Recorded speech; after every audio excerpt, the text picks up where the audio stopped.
കോഴിക്കോട് മേപ്പയ്യൂരിൽ നിന്ന് മുസ്ലിം ലീഗ് പ്രവർത്തകർ CPM-ലെത്തിയെന്ന വാദത്തെ തള്ളി മുസ്ലിം ലീഗ്. ലീഗുമായി യാതൊരു ബന്ധമില്ലാത്തവരും പാർട്ടി അച്ചടക്ക നടപടി നേരിട്ടവരുമാണ് CPM വേദിയിലെത്തിയതെന്ന് മുസ്ലിം ലീഗ് നേതൃത്വം വ്യക്തമാക്കി.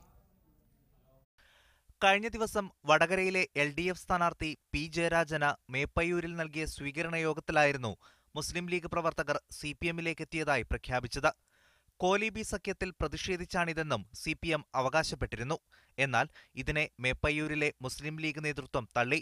CPM അംഗത്വം നൽകി സ്വീകരിച്ചവർ പാർട്ടിയിൽ നിന്ന് മാറി നിൽക്കുന്നവരും അച്ചടക്ക നടപടി നേരിടുന്നവരുമാണ്. ലീഗുമായി നിലവിൽ ഇവർക്ക് യാതൊരു ബന്ധവുമില്ലെന്നും മുസ്ലിം ലീഗ് നേതാക്കൾ പറയുന്നു.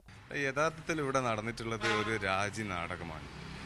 മുസ്ലിം ലീഗ് പാർട്ടിയിൽ നിന്ന് അച്ചടക്ക നടപടിക്ക് വിധേയനായ ഒരു വ്യക്തിയെയും ദീർഘകാലമായിട്ട് മുസ്ലിം ലീഗ് പാർട്ടിയിൽ നിന്ന് മാറ്റി നിർത്തിയിട്ടുള്ള വേറൊരാളെയും വെച്ചുകൊണ്ട് അവരെ സ്വീകരിച്ചുകൊണ്ട് മുസ്ലിം ലീഗിൽ നിന്ന് രാജി എന്നുള്ള തെറ്റായ ഒരു വാർത്തയാണ് പ്രചരിപ്പിച്ചിട്ടുള്ളത്.